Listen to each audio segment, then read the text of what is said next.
من الشيطان الرجيم. بسم الله الرحمن الرحيم. ولا تحسبن الذين قتلوا في سبيل الله أمواتا بل أحياء عند ربهم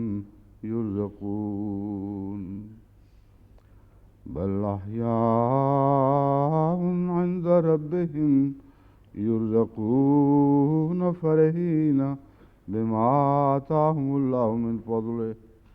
ويستبشرون بالذين لم يلحقوا بهم من خلفهم ألا خوف عليهم ولا هم يحزنون. يستبشرون بنعمة من الله وفضل وأن الله لا يضيع أجر المؤمنين. الذين استجابوا لله والرسول من بعد ما أصابهم القرح للذين أحسنوا منهم واتقوا أجر عظيم. الذين قال لهم الناس إن الناس قد جمعوا لكم فاخشوهم فزادهم إيمانا وقالوا حسبنا الله ونعم الوکیل. جو لوگ اللہ کی راہ میں قتل کیے گئے ان کو مردہ خیال نہ کرو، ہرگز مردہ گمان نہ کرو. بل احیاء، بلکہ وہ تو زندہ ہیں، اپنے رب کے حضور ان کو رزق دیا جاتا ہے. فرحین بما آتاہم اللہ، اس سے بہت خوش ہیں جو اللہ تعالیٰ نے ان کو عطا فرمایا اپنے فضل کے ساتھ، اور ان لوگوں سے کے متعلق بھی خوش توقعات رکھتے ہیں جو ابھی ان سے نہیں ملے اور بعد میں آنے والے ہیں یا پیچھے رہ گئے ہیں. اللہ خوف علیہم ولا هم یحزنون، کہ ان کے لیے کوئی خوف نہیں ہے اور وہ کوئی غم نہیں کریں گے. یستبشرون بنعمت من اللہ و فضل، وہ اللہ تعالیٰ سے نعمت اور فضل کی خوشخبریاں لے پاتے ہیں یا توقعات رکھتے ہیں. وَأَنَّ اللَّهَ لَا يُضِيعُ أَجْرَ الْمُؤْمِنِينَ، اور یاد رکھو کہ اللہ تعالیٰ کبھی مومنوں کے اجر کو ضائع نہیں فرماتا. وہ لوگ جنہوں نے اللہ اور رسول کی آواز پر لبیک کہا، من بعد ما اصابہم القرح، اس کے بعد کہ ان کو زخم پہنچے تھے یا زخم لگ چکا تھا. للذین احسنوا منہم واتقوا اجر عظیم، ان کے لیے جنہوں نے ان میں سے بہت اچھے کام کیے اور خدا کا تقوی اختیار کیا، بہت بڑا اجر ہے. یعنی وہ لوگ جن سے لوگوں نے کہا کہ تمہارے لیے لوگ اکٹھے ہو چکے ہیں، جمعیت بنا کر آ چکے ہیں، بس ان سے ڈر جاؤ. فزادہم ایمانا، اس بات نے ان کے ایمان کو اور بھی بڑھا دیا، اور انہوں نے کہا حسبنا اللہ و نعم الوکیل، ہمارے لیے اللہ بہت کافی ہے اور ہمارا بہترین خیال رکھنے والا ہے اور بہترین نگران ہے. یہ جو پہلی آیت میں نے تلاوت کی ہے اور اس کا ترجمہ کیا ہے، اس کے اوپر گفتگو کل شروع ہو چکی تھی. وَلَا تَحْسَبَنَّ الَّذِينَ قُتِلُوا، کل ہو چکی تھی نا بات شروع اس میں. ہاں، فی سبیل اللہ امواتا. حسب کا لفظ جو ہے یہ حساب کے معنی رکھتا ہے. آپ سب جانتے ہیں محاسب، حساب کرنے والا، اور حسبان کے معنی ہیں حساب کے طور پر، یا حساب کے لیے ایک ذریعہ بننا کسی چیز کا. جیسا کہ چاند اور سورج کے متعلق حسبانہ کا لفظ استعمال ہوا ہے. اور جب کہتے ہیں تحسبو تو مراد یہ نہیں ہے کہ علم ہو جائے کسی بات کا، حسابی اندازے کو تحسبو کہتے ہیں، جس میں غلطی کا امکان بھی موجود ہے۔ بعض دفعہ ایک انسان ایک چیز کو گمان کرتا ہے کہ ہوتی کچھ اور ہے، یعنی خیال میں کوئی اور چیز ہے، اس کے لیے بھی لفظ تحسبو استعمال ہوتا ہے، یعنی تو یہ گمان کرتا ہے کہ یوں ہے حالانکہ یہ نہیں ہے۔ ترل جوالا تحسبو وہ ہے، آیت یاد ہے؟ ابھی مجھے یاد آگے نکلا ہے شاید۔ ہاں ہاں پوری آیت پڑھیں۔ نہیں نہیں نہیں،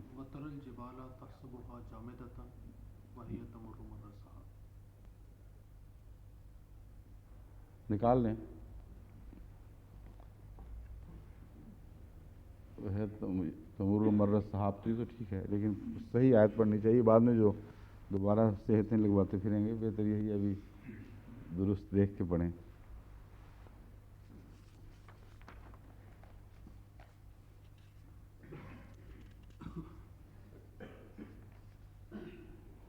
وَهِيَ تَمُرُّ مَرَّ السَّحَابِ، ہاں تَحْسَبُهَا جَامِدَةً وَهِيَ تَمُرُّ مَرَّ السَّحَابِ۔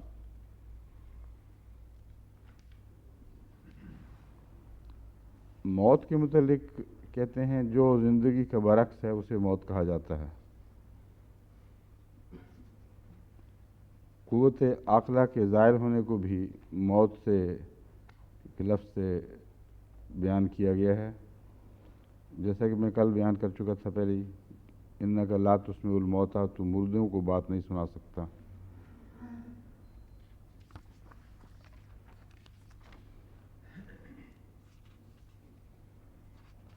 اموات میت کی جمع ہے، یعنی مردے۔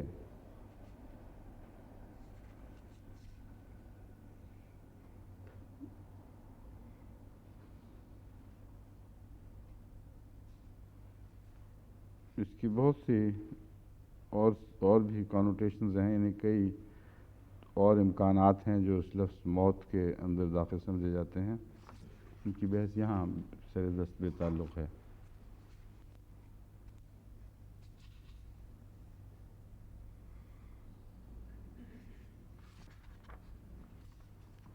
فرحین کی بات ہو چکی ہے۔ یذیع اضاع یذیع، ضاع یضیع ضیاعًا کہتے ہیں، فقد ہلک و تلف، یعنی گم ہو گیا، ہلاک ہو گیا اور بیکار ہو گیا۔ اضاع الشیء اہلکہ و اتلفہ، یعنی کسی نے کسی چیز کو جب کہا جاتا ہے اضاع، ضائع کر دیا، تو مراد ہے اسے ہلاک کر دیا، تلف کر دیا۔ اضاع الرجل اضاعۃ کثرت ضیاعہ، یعنی اس کا بہت زیادہ نقصان ہو گیا، کسی شخص نے بہت نقصان اٹھا لیا، اس کو بہت نقصان ہو گیا،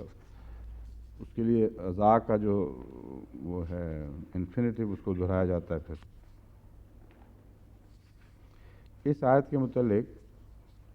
بالعموم مفسرین اس روایت کو بیان کرتے ہیں جو جابر بن عبداللہ کی اپنے باپ کی شہادت سے متعلق ہے، اور اس کے علاوہ شہدائے احد کے متعلق اور بھی بعض روایات بیان کی جاتی ہیں۔ وہ جو روایت ہے اس میں اللہ تعالیٰ فرماتا ہے کہ آپ نے جبیر عرض کرتے ہیں کہ رسول کریم صلی اللہ علیہ وسلم نے فرمایا، کیا تجھے میں تیرے باپ کے متعلق نہ بتاؤں؟ پہلے تو پوچھا کہ تم پریشان کیوں، میں تجھے پریشان دیکھتا ہوں۔ پھر فرمایا، میں نے عرض کی کہ یا رسول اللہ، میرے والد، اہل و عیال اور قرض چھوڑ کر شہید ہو گئے۔ ایسی حالت میں شہید ہوئے کہ قرض تو رہ گیا اور بوجھ بھی رہ گیا باقی، اور ان کے دور ہونے کی صورت ہاتھ سے جاتی رہی، یہ اشارہ تھا۔ حضور نے فرمایا کہ میں تجھے اس بات کی خوشخبری نہ دوں، یہاں سے وہ بات شروع ہوتی ہے جو میں نے شروع کی تھی، کہ میں تمہیں بتاؤں نا تمہیں وہ اچھی خبر جو خدا کی طرف سے مجھے ملی ہے، کہ جس طرح اللہ نے تیرے باپ سے ملاقات کی۔ میں نے عرض کی، جی ہاں یا رسول اللہ۔ آپ نے فرمایا، اللہ تعالیٰ نے جس سے بھی گفتگو کی پردے کے پیچھے سے کی، لیکن تیرے والد کو زندہ کر کے بے حجاب گفتگو کی، اور فرمایا: میرے بندے تمنا کر، میں تیری تمنا پوری کروں گا۔ انہوں نے عرض کیا: اے اللہ مجھے زندہ کر تاکہ دوبارہ تیرے راستے میں جام شہادت نوش کروں۔ اللہ تعالیٰ نے فرمایا: فیصلہ ہو چکا ہے کہ وہ واپس نہیں جائیں گے، یعنی روحیں واپس نہیں جائیں گی۔ حضرت جابر فرماتے ہیں اس پر یہ آیت نازل ہوئی: وَلَا تَحْسَبَنَّ الَّذِينَ قُتِلُوا فِي سَبِيلِ اللَّهِ۔ اس آیت کی شان نزول کہتے ہیں یہ ہے، پہلے یہ واقعہ ہوا ہے، حضرت صلی اللہ علیہ وآلہ وسلم کو گویا کہ ایک کشفی نظارے کے طور پر یہ بات دکھائی جا چکی تھی، پھر یہ آیت نازل ہوئی ہے۔ اس سے ان کی زندگی کے معنی سمجھ آتے ہیں کہ کن معنوں میں زندہ ہیں۔ منہج الصادقین میں یہ لکھا ہوا جو شیعہ تفسیر ہے کہ اس سے آیت کی شان نزول حضرت جعفر بن ابی طالب کی شہادت ہے جو غزوہ موطا میں ہوئی تھی، اور حضرت صلی اللہ علیہ وسلم نے فرمایا: رأیتہ لہو جناحان یطیر بہما مال ملائکۃ فی الجنہ، یعنی میں نے دیکھا ہے کہ جعفر کے دو پر ہیں اور ان کے ذریعے جنت کے باغات مڑتے پھرتے ہیں۔ تو دوسرے صحابہ کے متعلق جہاں موقع ہے، جو واضح شہادتیں ملتی ہیں، ان کو چھوڑ کر یہ ضرور کھینچتے ہیں دوسری طرف، اور یہ ایک محض رجحان ہے ان کا جو ظاہر ہوتا ہے، اس پہ کسی تفسیر کی ضرورت نہیں ہے۔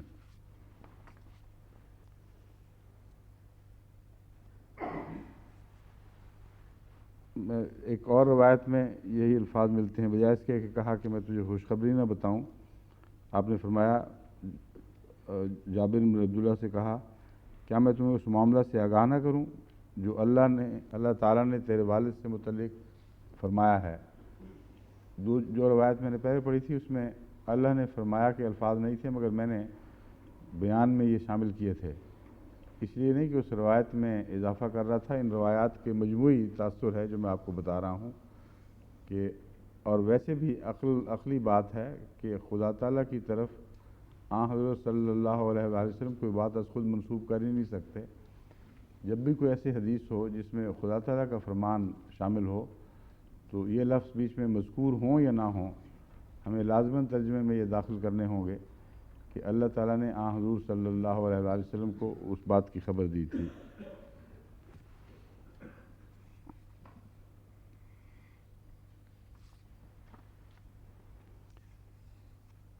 وَلَا تَحْسَبَنَّ الَّذِينَ قُتِلُوا فِي سَبِيلِ اللَّهِ يُرْزَقُونَ، کہا گیا ہے کہ اس سے مراد احد کے مقتول ہیں، یہ تفسیر بحر المحیط میں ہے، اور یہ بھی کہا گیا ہے کہ بئر معونہ کے شہداء مراد ہیں۔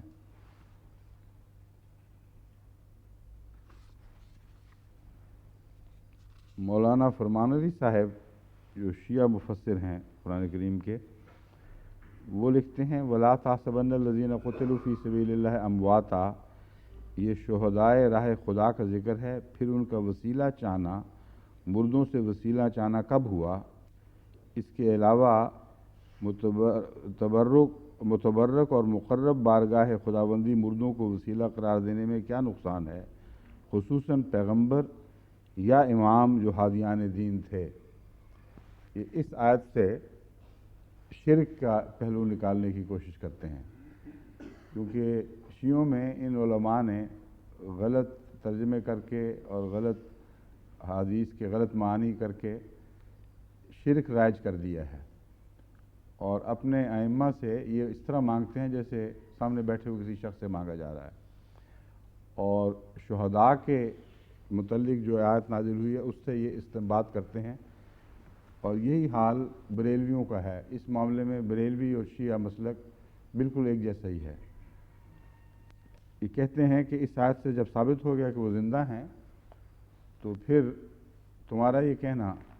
کہ ان سے کیوں مانگتے ہو یہ شرک ہے، یہ بالکل غلط ہے۔ ہر زندہ آدمی سے جیسا تم مانگتے ہو ایک دوسرے کو مخاطب کر کے، ویسے ہی ہم مانگ رہے ہیں، اس میں کون سا شرک ہو گیا؟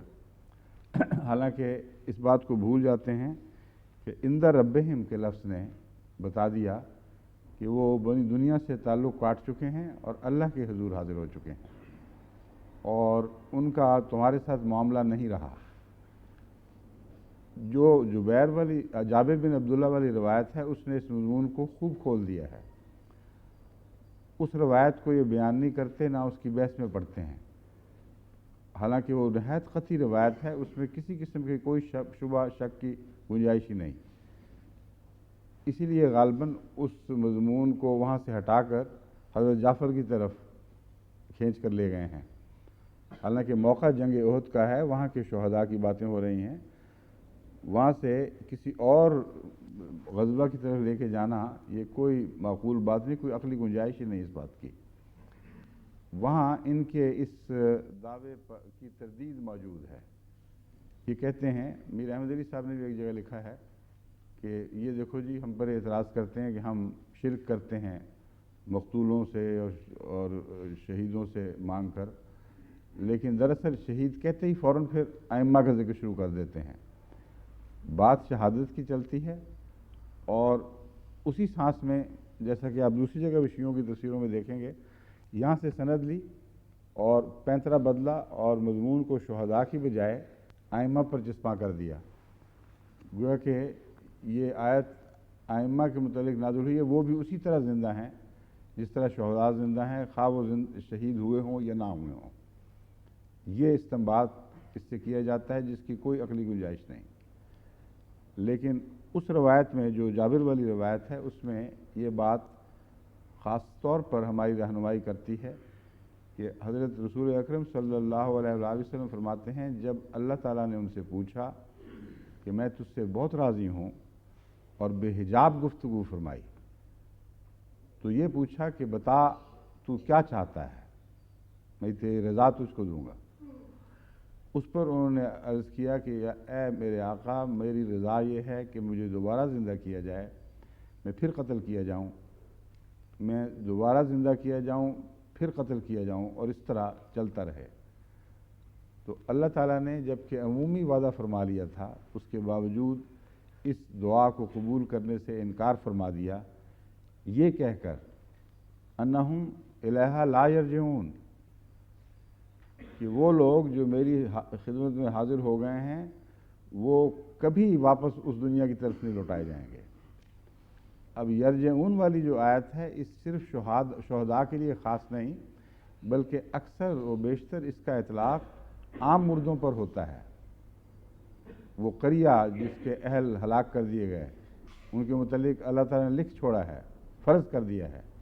کہ وہ کبھی دوبارہ ان کی طرف واپس نہیں جائیں گے۔ تو اللہ تعالیٰ نے ان کی زندگی کی نوعیت پر روشنی ڈال دی، اور حضرت محمد مصطفیٰ صلی اللہ علیہ وآلہ وسلم پر یہ بات خوب کھول دی کہ ان کے زندہ ہونے کا یہ مطلب نہیں ہے کہ وہ دنیا میں آتے جاتے رہیں گے اور رابطے رکھیں گے، بلکہ وہ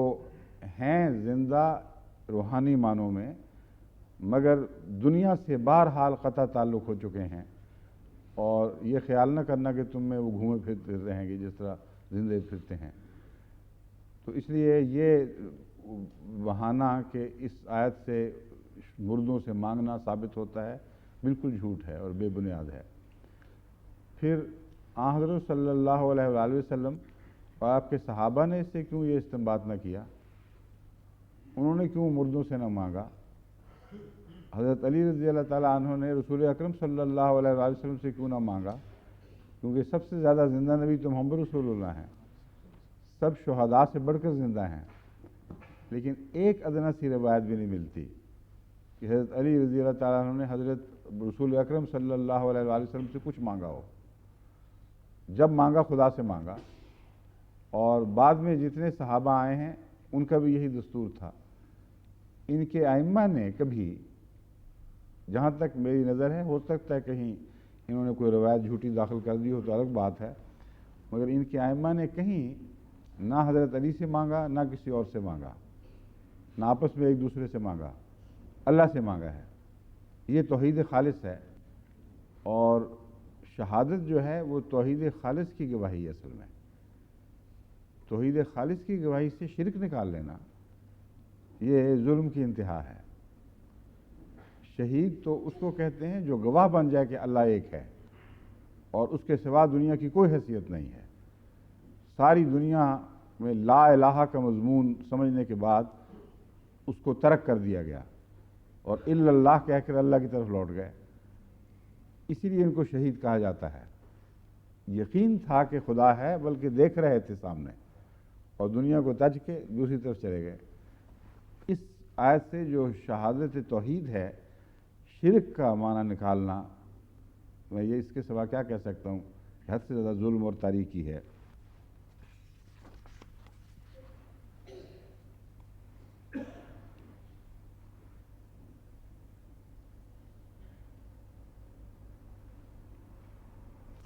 باقی بہت سے مفسرین ہیں وہ جو سبز پرندوں والی روایات ہیں ان میں ہی الجھے ہوئے ہیں کہ گویا روحیں اس طرح رزق دی جائیں گی کہ خود وہ نہیں کچھ پی سکیں گی، تو ان پرندوں کے پیٹوں میں رکھ دی جائیں گی جو پئیں گے۔ حالانکہ یہ اختیاریں ہیں سارے، اور ان کی پاکیزگی، ان کی بلند پروازوں کی طرف اشارہ ہے، اور یہ تمام وہ چیزیں ہیں جن کی توجیحات لازم ہیں، کیونکہ جو مادی تصور یہاں ملتا ہے وہ اس دنیا میں نہیں ہے، اور اس کے اگر مادی بنانے کی کوشش کی جائے گی تو بہت سی الجھنیں اسلامی عقائد کے متعلق ہم سہیڑ بیٹھیں گے اور پھر ان کا حل کوئی نظر نہیں آئے گا۔ اور اسی لیے یہ دشمن اسلام اسی قسم کے رجحانات سے فائدہ اٹھا کر ہمیشہ اسلام پر حملے کرتا ہے۔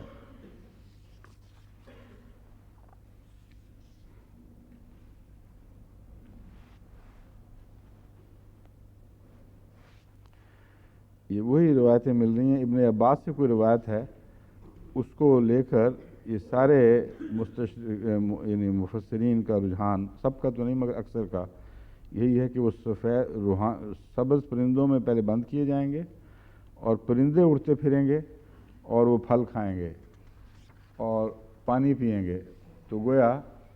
یہ روحیں تو خود نہیں پانی پی سکیں گی، پرندوں کے پانی پینا ان کا پانی پینا ہو جائے گا۔ حالانکہ پرندے تو انہوں نے کھانے ہیں وہاں، کیونکہ قرآن شریف سے پتہ چلتا ہے وَلَحْمَ طَیْرٍ وَمِمَّا یشتہون، کہ ان کو وہاں پرندوں کے گوشت ملیں گے اور جو وہ چاہیں گے اس کے علاوہ۔ تو یہ سارے روحانی معنی ہیں، لیکن اگر جو ظاہر پرست ہیں ان کو میں پوچھ رہا ہوں کہ وہ پرندے جب جنتیوں کے لیے ذبح ہوں گے تو اندر سے شہیدوں کی روحیں نکلیں گی؟ یہ احادیث کے معانی کو نہ سمجھنے کے نتیجے میں اور ظاہر پرستی کے نتیجے میں یہ مشکلات ہیں جو اسلام کے لیے پیدا کرتے ہیں۔ اور وہ کیا کھائیں گے؟ اندر بیٹھے اس کا گوشت کھا سکتے ہیں وہ بیچارے جو پرندوں میں بند، ان کا کھانا ان کا کھانا ہو گیا، ان کا پینا ان کا پینا ہو گیا۔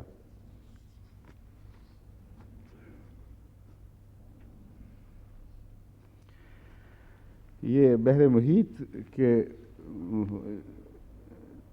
مفسر ابو حیان لکھتے ہیں کہ ابن عطیہ کہتے ہیں کہ اللہ تعالیٰ نے شہداء کے بارے میں جو یہ فرمایا ہے کہ وہ جنت میں رزق پاتے ہیں، یہ بالکل برمحل ہے۔ وہ جسمانی طور پر تو واقعی مر گئے اور ان کے جسم مٹی میں پڑے ہوئے ہیں، یعنی انہوں نے کھول دیا ہے کہ یہ تصور بالکل باطل ہے کہ وہ ہماری تمہاری طرح زندہ ہیں، اور جب کہ ہم دیکھتے ہیں کہ وہ ان کے جسم مٹی ہو گئے۔ مگر بالکل ممکن ہے کہ ان کی روحیں دوسرے مومنوں کی طرح زندہ ہوں، اور جنت میں ان کو رزق دیا جاتا ہو اس وقت سے لے کر جب تک وہ مقتول ہوئے انہیں خلود حاصل ہو گیا۔ اس طرح گویا انہیں دنیاوی لحاظ سے بھی ہمیشہ کی زندگی نصیب ہوگی۔ یہ ایک معنی ہیں دنیاوی لحاظ سے بھی، حالانکہ جو تشریح کر رہے ہیں اس میں تو کوئی دنیاوی لحاظ دکھائی نہیں دیتا۔ حضرت مسیح موعود علیہ السلام فرماتے ہیں کہ مومن کو فوت ہونے کے بعد بلا توقف بہشت میں جگہ ملتی ہے، جیسا کہ ان آیات سے ظاہر ہو رہا ہے وَلَا تَحْسَبَنَّ الَّذِينَ قُتِلُوا مِنْ فَضْلِهِ تک۔ یاد رہے کہ اولیاء اللہ اور وہ خاص لوگ جو خدا تعالیٰ کی راہ میں شہید ہوتے ہیں وہ چند دنوں کے بعد پھر زندہ کیے جاتے ہیں، جیسا کہ اللہ تعالیٰ فرماتا ہے وَلَا تَحْسَبَنَّ الَّذِينَ قُتِلُوا فِي سَبِيلِ اللَّهِ أَمْوَاتًا بَلْ أَحْيَاءٌ، یعنی تم ان کو مردے مت خیال کرو جو اللہ کی راہ میں قتل کیے جاتے ہیں، وہ تو زندہ ہیں، وہ تو زندے ہیں۔ جو لوگ خدا تعالیٰ کی راہ میں مارے جاتے ہیں ان کی نسبت یہ گمان مت کرو کہ وہ مردہ ہیں، بلکہ وہ زندہ ہیں، خدا تعالیٰ سے ان کو رزق ملتا ہے۔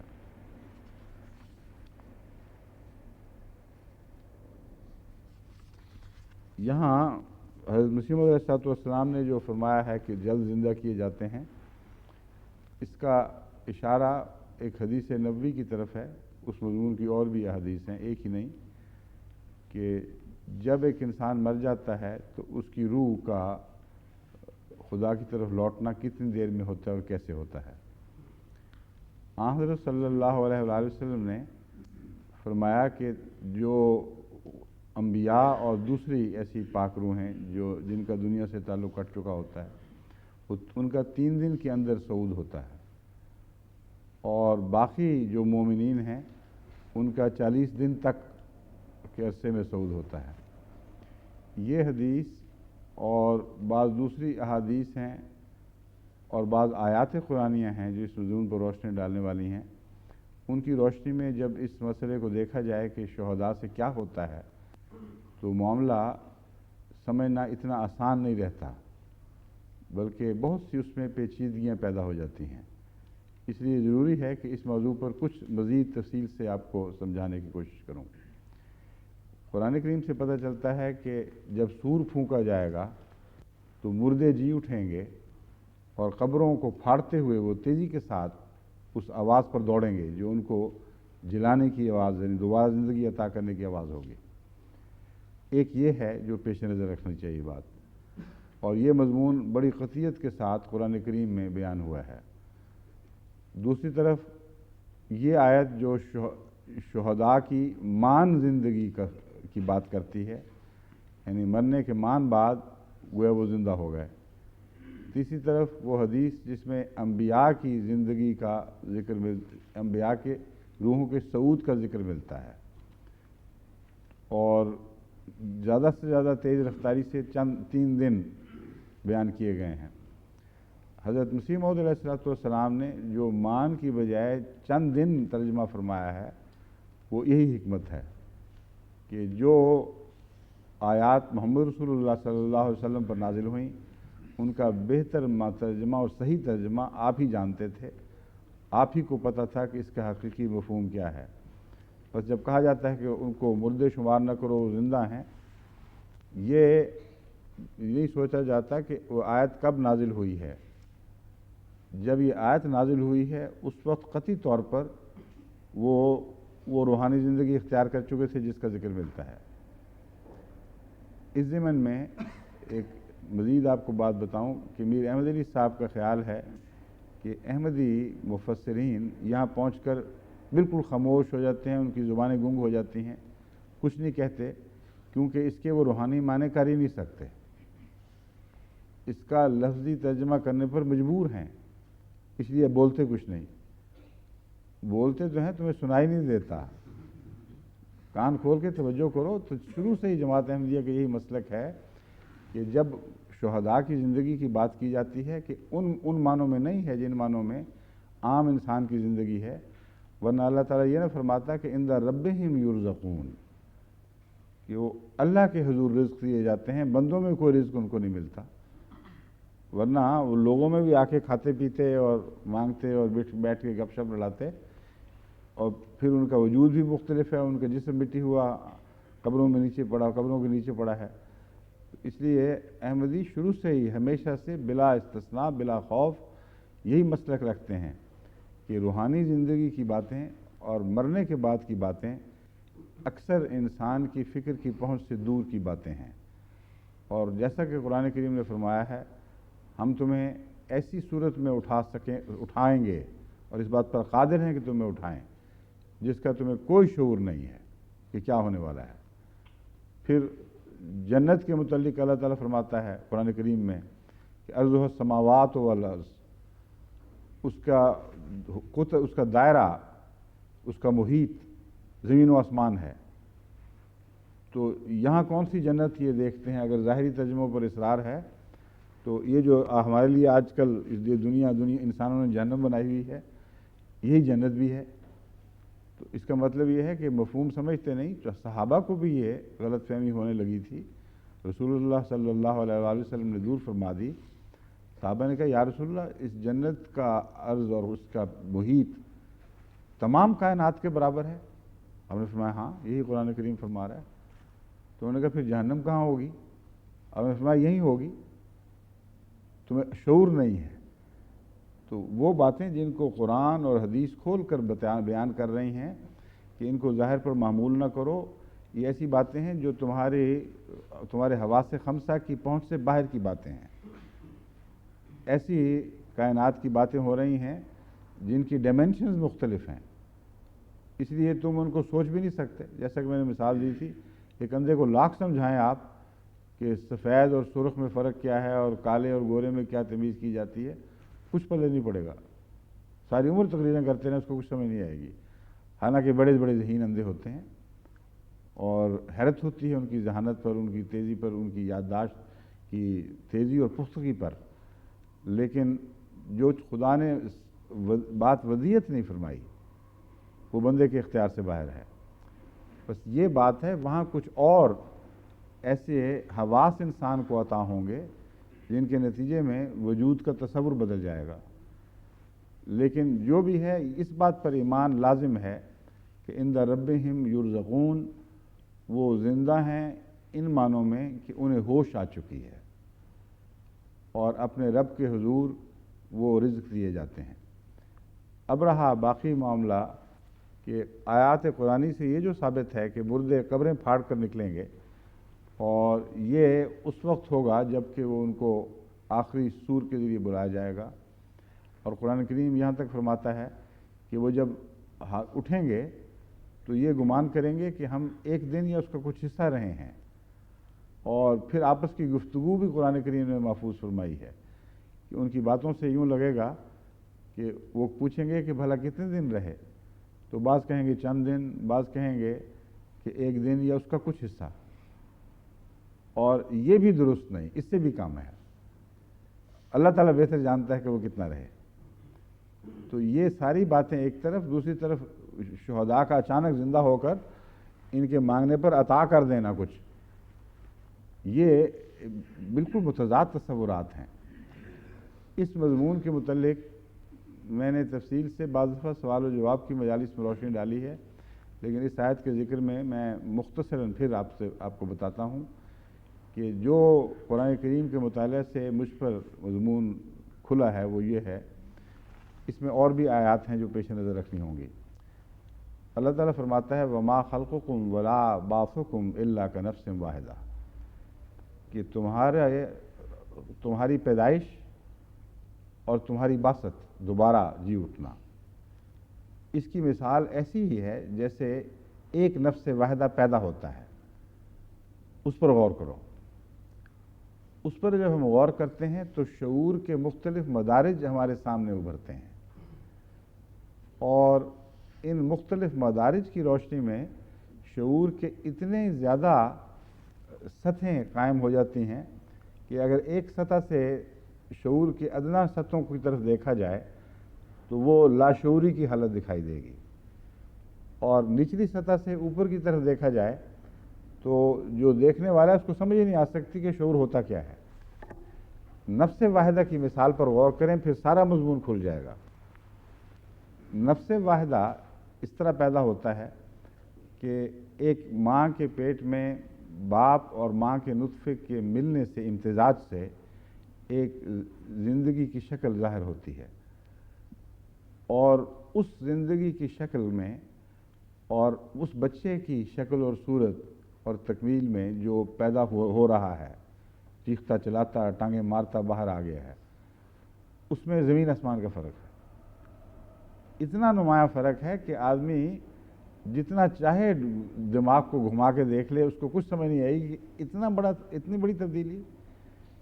یعنی وہ ذرہ حقیر اور ایسی چیز جس کو خوردبین سے دیکھو تب بھی اس میں کچھ دکھائی نہ دے، اس میں سے وہ چیز پیدا ہو گئی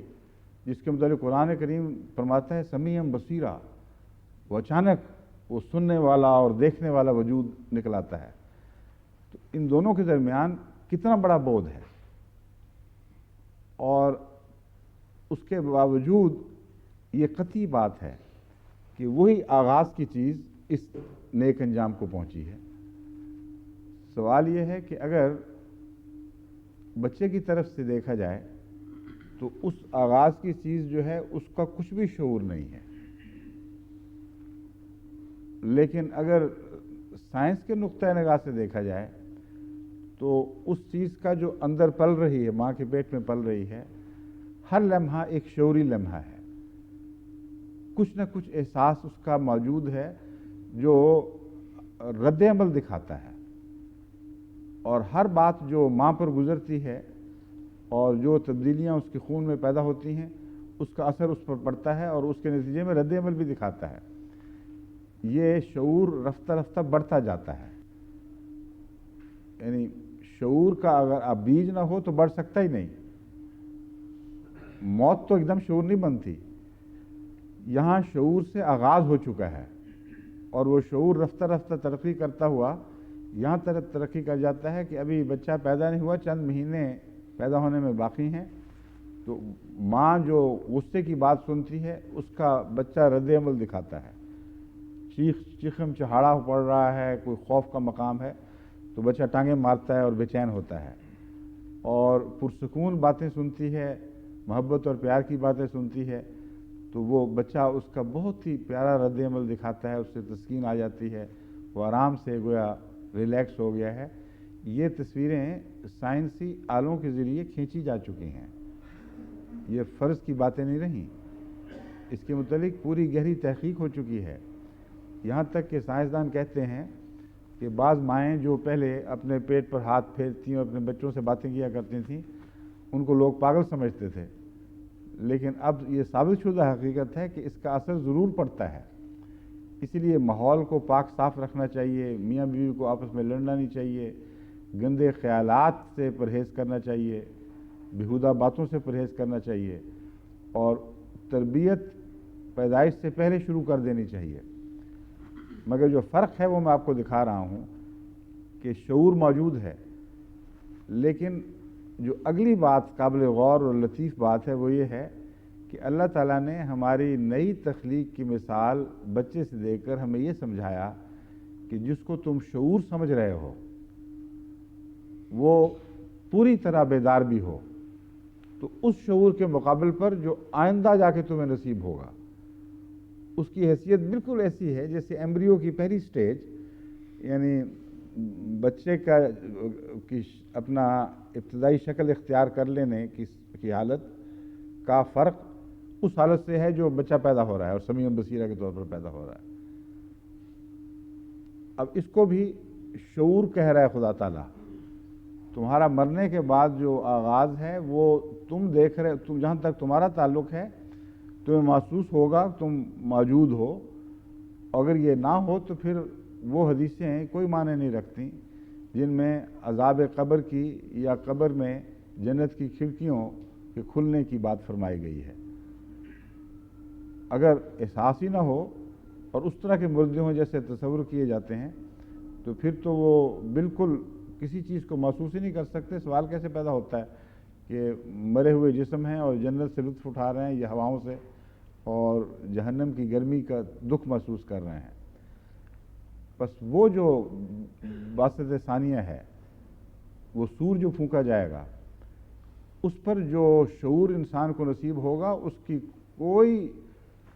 تشبیہ اس شعور سے نہیں دی جا سکتی، اور وہ ایسے ہی ہوگا جیسے مردہ زندہ ہو گئے ہوں۔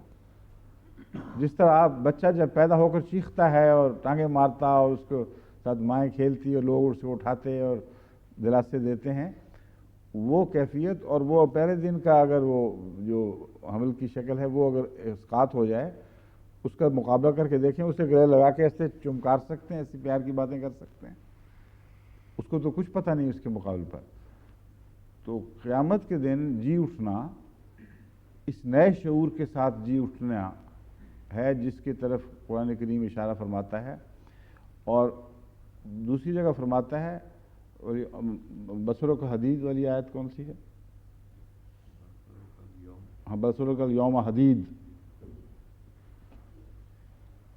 یعنی دشمن کو، وہ ایسے شخص کو جس کو عذاب دیا جائے گا اسے مخاطب کر کے فرمایا جائے گا اب دیکھ تیری نظر تیز کر دی گئی ہے۔ یہ بھی ایک الجھاؤ والی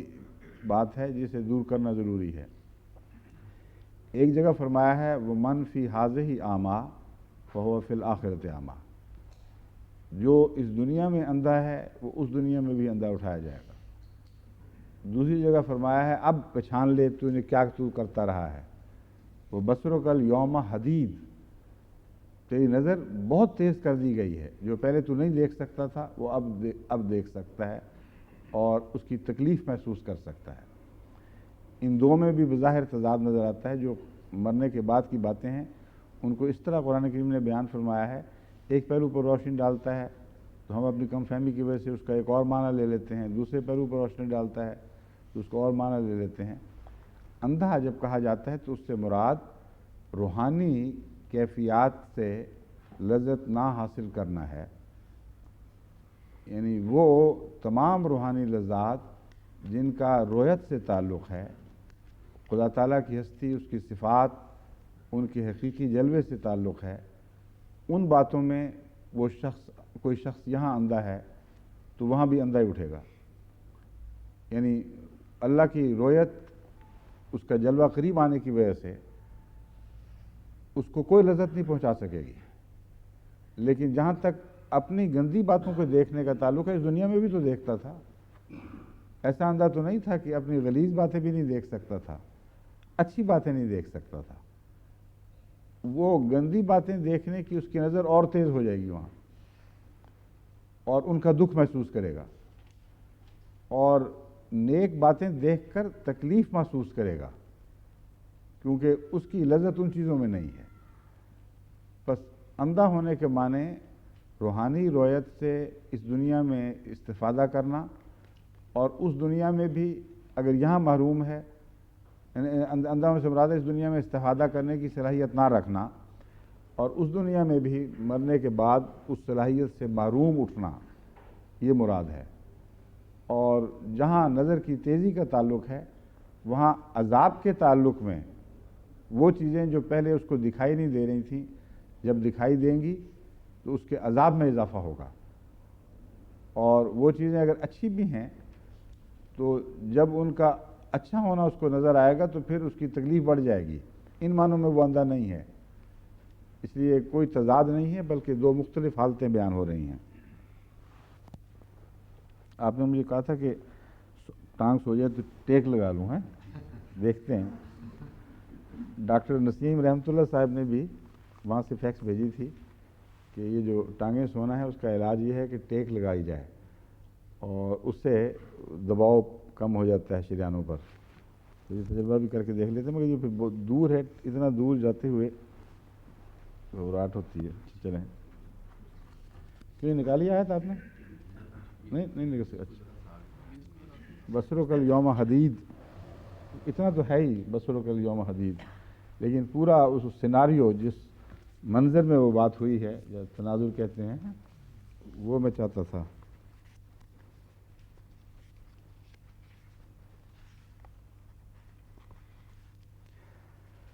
حضرت مسلم موعود رضی اللہ تعالیٰ عنہ نے بڑی تفصیل سے اس مضمون پہ روشنی ڈالی ہے، مگر ان کا میرا خیال ہے مطالعہ صرف مولوی غلام فرید صاحب کے نوٹس تک ہوگا، صرف وہاں بھی ضرور ذکر ہوگا، میں دیکھا نہیں، مگر چیک کر کے بتائیں کہ اس آیت پر انہوں نے کیا لکھا ہے، اور 5 والیوم کامنٹری میں کیا لکھا ہے۔ یہ کہتے ہیں ہم جی بالکل خاموش ہو جاتے ہیں کیونکہ ان کے مطلب کی بات اس سے نہیں نکلتی، اور ہم جو ظاہر پرست ہیں اور ظاہری ترجمہ کرتے ہیں ان کو یہ آیت تقویت دے رہی ہے، یہ مضمون ہے جو وہ بیان کر رہے ہیں۔ حضرت مسلم موعود فرماتے ہیں کہ یہاں قومی زندگی کی بحث بھی ہو رہی ہے، وَلَا تَحْسَبَنَّ الَّذِينَ قُتِلُوا عِندَ رَبِّهِمْ يُرْزَقُونَ والی، کہ یہ شہدائی ہیں جن کی وجہ سے قومیں زندہ رہتی ہیں، اور جو لوگ دنیا میں کی موت مر جاتے ہیں وہ خود بھی ہمیشہ کے لیے فنا ہو جاتے ہیں، اور ان کی قومیں بھی مٹنے لگتی ہیں اگر یہی رجحان قوموں میں پایا جائے، لیکن جو اعلیٰ مقاصد کے لیے جانے دیتے ہیں ان کے نام ہمیشہ زندہ رہتے ہیں، اور ان کی برکتیں ہمیشہ زندہ رہتی ہیں، وہ اپنے آنے والوں کی نعمتوں میں زندگی پا رہے ہوتے ہیں، اور اسی لیے حضرت مسلم موعود نے خلف والی آیت کا ترجمہ شہداء کا نہیں فرمایا، بلکہ جس طرح دوسرے مفسرین نے بھی لکھا ہے، اس سے مراد پیچھے رہنے والے لوگ، خواہ وہ بعد میں شہید ہوں یا نہ ہوں، وہ سب ہیں۔ تو یہ حضرت مسلم موعود نے اس کی تفسیر فرمائی ہے اپنے نوٹس میں، جس کو میں ڈیولپ کر رہا ہوں کہ مراد یہ ہے کہ ان شہداء کی کو دو خوشخبریاں ملتی ہیں. ایک وہ خوشخبری جس میں وہ خود لذتیں پا رہے ہیں اور ان کا شعور یہاں کے شعور سے کم نہیں ہوا، اگرچہ وہ آخری شعور جس کی میں بات کر رہا ہوں وہ بہت بعد میں نصیب ہوگا. اتنا بعد میں نصیب ہوگا کہ جب وہ شعور نصیب ہوگا اور وہ پیچھے مڑ کر دیکھیں گے تو ان کو یوں لگے گا کہ جیسے دنیا ایک روزہ یا اس سے بھی تھوڑی سی چند گھنٹے کی زندگی تھی یا چند ساعتوں کی زندگی تھی. اس سے آج اور اس وقت کے فاصلے کے درمیان فاصلے کی نشاندہی ہو رہی ہے. آپ پرانی باتوں کو دیکھیں، اپنی یادداشت میں گھوم کر گزرے ہوئے زمانے پر نظر ڈالیں، جتنی دیر کی بات ہوگی اتنا ہی وقت چھوٹا دکھائی دیتا ہے اور ہماری یادداشت بھی اس وقت کے متعلق سکڑتی جاتی ہے ساتھ ساتھ. اب بچپن کا زمانہ اتنا مزیدار ہمارے بچے ہمارے سامنے گزار رہے ہیں، لیکن جب یہ بڑے ہوں گے تو ان کو بچپن کی تھوڑی سی باتیں یاد ہوں گی اور وہ سارا زمانہ یوں چٹکی میں گزر گیا ہوگا. بس اللہ تعالیٰ فرماتا ہے کہ وہ اتنی بات کی بات ہے کہ وہ لوگ جب گزشتہ عمروں کو دیکھیں گے اور اس دنیا میں اپنے وہ جو دور انہوں نے کاٹا ہے اس پر نظر ڈالیں گے تو ان کو اتنا چھوٹا دکھائی دے گا جیسے عظیم ستارے چھوٹے چھوٹے ایک مٹھی بھر یا اس سے بھی چھوٹے دکھائی دیتے ہیں. تو یہ فاصلوں کی بات ہے، خواہ وہ زمانے کا فاصلہ ہو یا مکان کا فاصلہ ہو، جو جتنی دور چیز ہو اتنی ہی چھوٹی دکھائی دیتی ہے. تو شہداء کے متعلق بھی یہ مضمون پیش نظر رکھ کر اب میں واپس حضرت مسلم موعود کی بیان فرمودہ تفسیر کی طرف آتا ہوں. آپ فرماتے ہیں کہ قوموں کی زندگی شہداء کی زندگی سے وابستہ ہے اور ان کو ایک خوشخبری نہیں ملتی بلکہ دوسری خوشخبری بھی ملتی. ان کو اللہ تعالیٰ یہ بھی فرماتا ہے کہ تم ہو جن کی وجہ سے پچھلوں کے خوف دور کیے گئے ہیں، تم ہو جن کی وجہ سے تمہارے پچھلوں کو امن نصیب ہوا ہے. اگر یہ شہید رائے حق میں جانے نہ دیتے تو ان کے پچھلے رہنے والوں کے لیے کوئی امن کی جگہ نہیں تھی، دنیا سے نیست و نابود کر دیے جاتے. بس ان کی زندگی کا فیض عظیم فیض ہے کہ جو ان کو بھی پہنچ رہا ہے اور ان کو بھی پہنچ رہا ہے جو پیچھے رہ گئے ہیں، اور وہ دراصل ان کے دم قدم سے زندہ ہیں. بہت ہی اہم، بہت ہی گہرا، بہت ہی لطیف معنی ہے جس کی طرف حضرت مسلم موعود نے توجہ دلائی ہے، اور ایسا راز ہے جس کا تمام قوموں کی زندگی سے تعلق ہے. یعنی صرف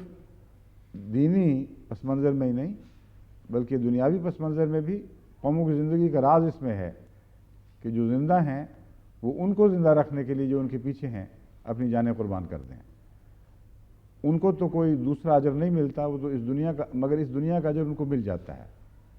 پھر دنیا حسنہ ضرور پا جاتے ہیں، ان کے نام بھی زندہ رہتے ہیں، ان کی قربانیوں سے ان کے پیچھے رہنے والے زندگی پا جاتے ہیں. یہ تو درست ہے، لیکن مومن کو آخرت کا اجر بھی ہے. اس لیے دو دفعہ اس تبشیر کا ذکر ہے، ایک دفعہ اپنے لیے، دوسری دفعہ پیچھے رہنے والوں کے لیے. کیوں جی؟ کیا نکالا ہے آپ نے؟ اچھا،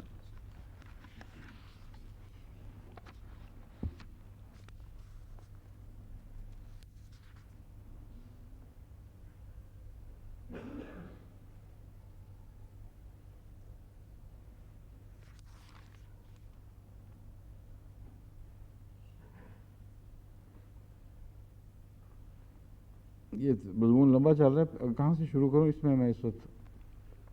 پھنسا ہوا ہوں، وہیں سے بات کرتے ہیں.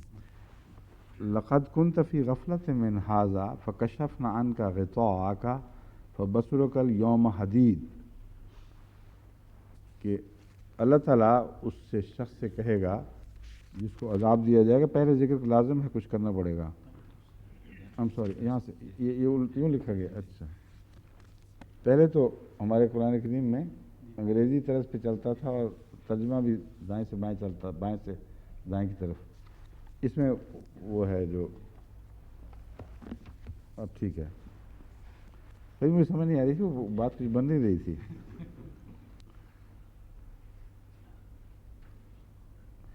اذ یتلقى المتلقیان عن الیمین وعن الشمال قعید، کہ جب دو ریکارڈ کرنے والے فرشتے جو ہر انسان کا اعمال نامہ ریکارڈ کرتے ہیں، عن الیمین وعن الشمال ہے، اس کی دائیں طرف سے بھی، یعنی اس کی نیکیاں بھی ریکارڈ کی جاتی ہیں اور اس کی بائیں طرف اس کی بدیاں بھی ریکارڈ کی جاتی ہیں. وہ جب قید ہوں گے، بیٹھے ہوئے اس کام پر مستعد بیٹھے ہوں گے، ما یلفظ من قول الا لدیہ رقیب عتید، کوئی بھی وہ شخص، کوئی جان، کوئی روح ایسی بات نہیں کرتی مگر اس کے پاس اس کے نگران بیٹھے ہوئے ہیں ہر وقت. وجاءت سکرۃ الموت بالحق ذالک ما کنت منہ تحید، پھر موت کی غشی کا وقت آ جائے گا، جب کہ موت کی غشی طاری ہوتی ہے، اور یہ یقیناً حق ہے، اس سے کوئی ٹال نہیں سکتا، اس چیز کو ٹال نہیں سکتا کوئی. ذالک ما کنت منہ تحید، یہ وہ چیز ہے جس سے تو اپنے آپ کو بچاتا پھرتا اور الگ رہتا تھا. یعنی تحید سے مطلب ہے کسی ڈر سے ہٹ کر کسی ایک کونے میں چھپ جانا، الگ ہو جانا، فاصلہ پیدا کرنا. وَنُفِخَ فِي الصُّورِ ذَلِكَ يَوْمُ الْوَعِيدِ، اب یہاں سے وہ سور والی بات شروع ہو گئی. سور پھونکا جائے گا، اور یہ وہ وعید ہے جس میں دشمنوں کو ان کے اعمال کی سزا، یعنی خدا کے دشمنوں کو یا کافروں کو ان کے اعمال کی سزا دی جائے گی، اور اس کا وعدہ کیا گیا ان سے. وَجَاءَتْ كُلُّ نَفْسٍ مَعَهَا سَائِقٌ وَشَهِيدٌ، اور ہر شخص کے ساتھ، ہر آدمی کے ساتھ اس کا سائق جو پیچھے سے ہانک رہا ہے اس کو، وہ بھی آ رہا ہوگا، اور شہید اور اس کے گواہ بھی ساتھ چلیں گے. یعنی آخرت کا جو نقشہ ہے اس میں جیسے پیچھے سے ہانک کر ان کو لے جایا جا رہا ہے، اور ان کے ساتھ ساتھ گواہی دینے والے بھی چل رہے ہیں. لَقَدْ كُنْتَ فِي غَفْلَةٍ مِّنْ هَٰذَا فَكَشَفْنَا عَنْكَ غِطَاءَكَ فَبَصَرُكَ الْيَوْمَ حَدِيدٌ، یہ وہ آیت ہے جس کی طرف میں اشارہ کر رہا تھا کہ تو اس بارے میں پہلے غفلت میں تھا. فَكَشَفْنَا عَنْكَ غِطَاءَكَ، ہم نے تیری آنکھ کا پردہ ہٹا دیا، دور کر دیا. وَبَصَرُكَ الْيَوْمَ حَدِيدٌ، اور تیری نظر اب بہت تیز کر دی گئی ہے. اس کا میں بتا رہا ہوں کہ اس کا تضاد من فی کانا فی حاضی اعمیٰ فہو فی الآخرۃ اعمیٰ سے نہیں، بلکہ مراد یہ ہے کہ وہ روحانی لذتوں سے جیسے اس دنیا میں اندھے ہیں، ویسے ہی روحانی لذتوں سے آخرت میں بھی اندھے رہیں گے. مگر عذاب کے معاملے میں اس دنیا میں ان کو پورا پتہ نہیں کہ ہم کیا کر رہے ہیں، اور اس کے عذاب کی کنوں سے غافل ہیں، اس کی ماہیت سے غافل ہیں. ان کی نظر تیز کی جائے گی، وہاں اس بارے میں اندھے نہیں ہوں گے، وہ اس معاملے میں ان کی نظریں تیز کر دی جائیں گی، آنکھوں سے پردے اتارے جائیں گے، اور وہ جہنم کے طور پر دکھائی دی جائے گی، جب اس سے پہلے ایک نیم ابہام کی صورت میں دکھائی دیتی تھی کہ شاید ہو شاید نہ ہو. تو یہ ہے وہ آخرت کا مضمون جس میں کئی جگہ مختلف مضامین بیان ہوئے ہیں. اس وجہ سے اگر اکٹھا پر غور نہ کیا جائے تو بعض دفعہ لوگوں کو تضاد دکھائی دیتا ہے.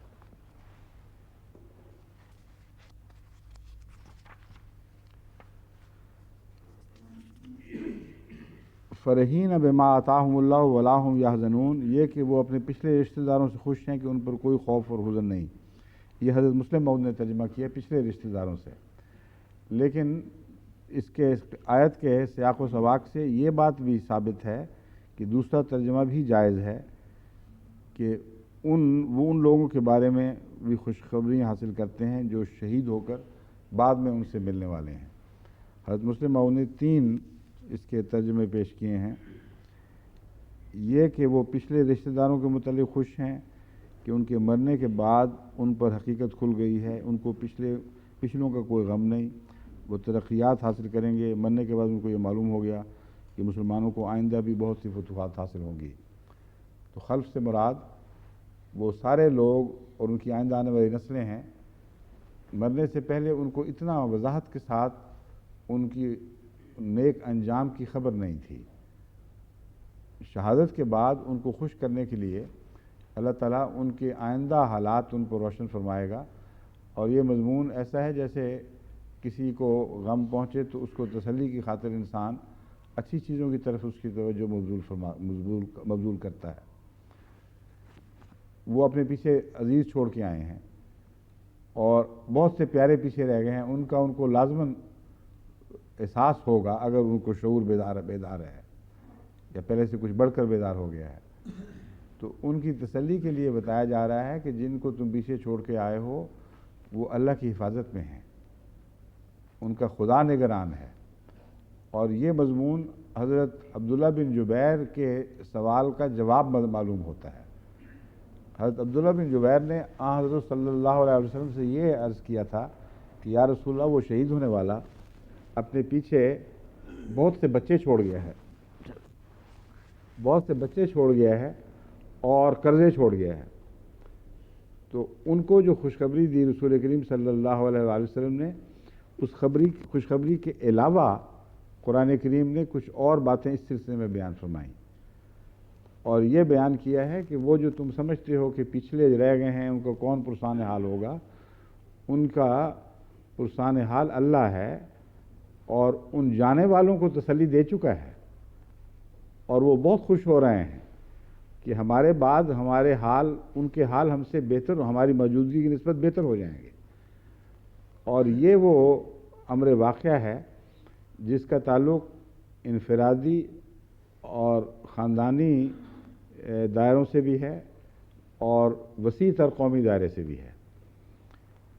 وہ لوگ جو پیچھے شہید چھوڑ کے جاتے ہیں، اگر وہ واقعتاً شہید ہوئے ہیں اللہ کی راہ میں، تو ان کے خاندانوں پر بڑے فضل نازل ہوتے ہیں۔ احمدی شہداء کو ہم دیکھتے ہیں کہ ان کے خاندانوں نے کتنی ترقیات کی ہیں، اور انسان حیران رہ جاتا ہے۔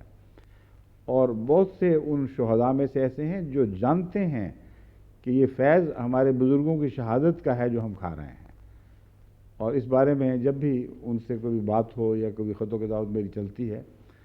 تو ہمیشہ اس بیدار شعور کے ساتھ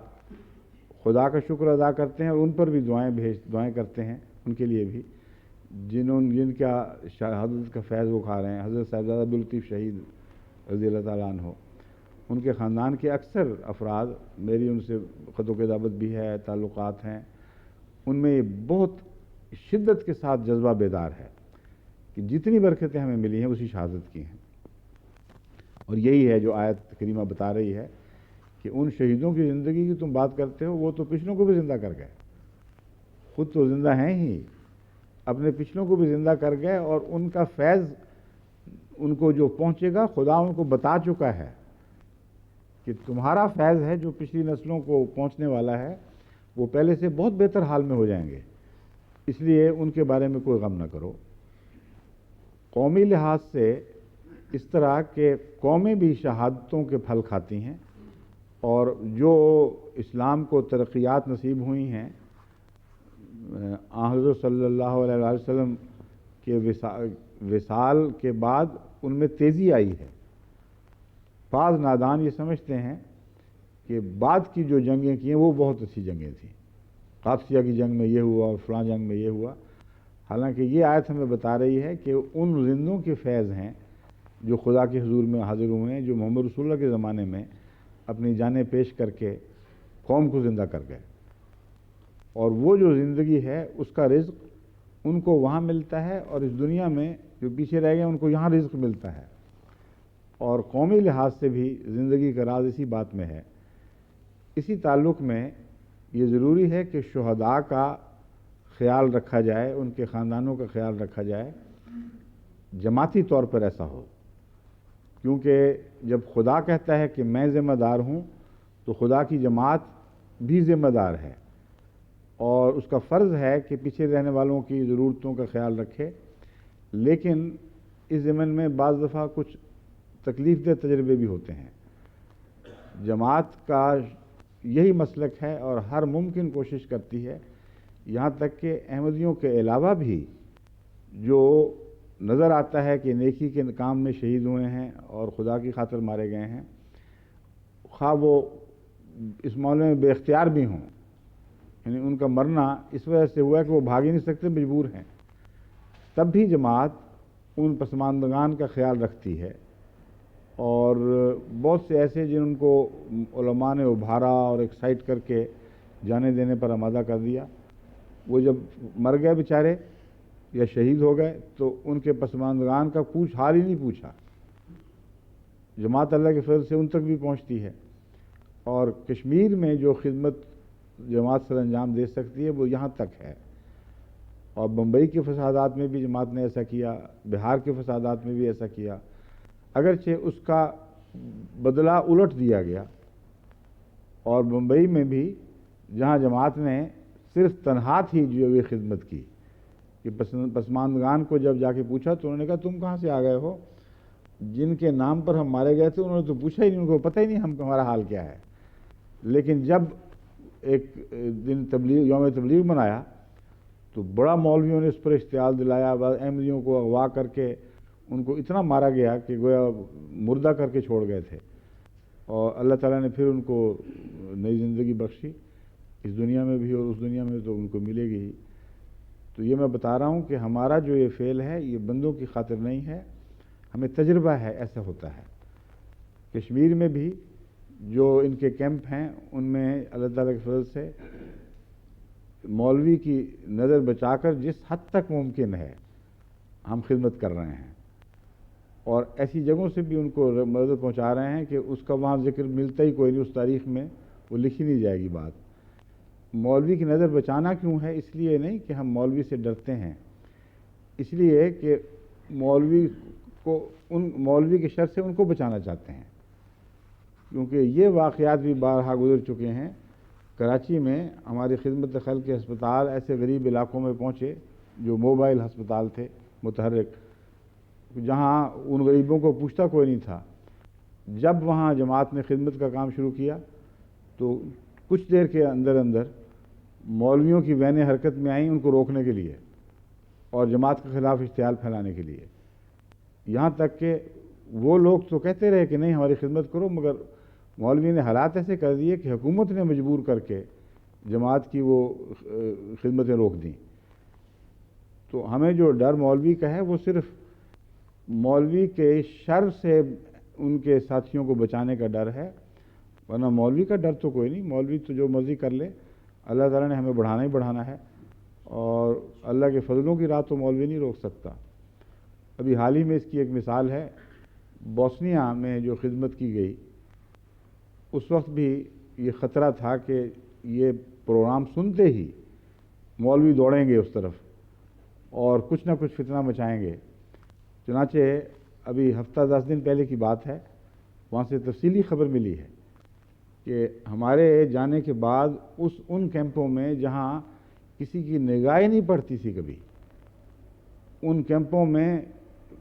بہت سے مدد کرنے والے پہنچے، کوئی سعودیہ کی طرف سے، کوئی کسی اور کی طرف سے، اور انہوں نے حلہ بول دیا ان کیمپوں پر مدد کا، بعضوں کے باقاعدہ ہفتہ وار وظیفے مقرر کر دیے، اور اس ساری بات پر وہ ہنستے رہے،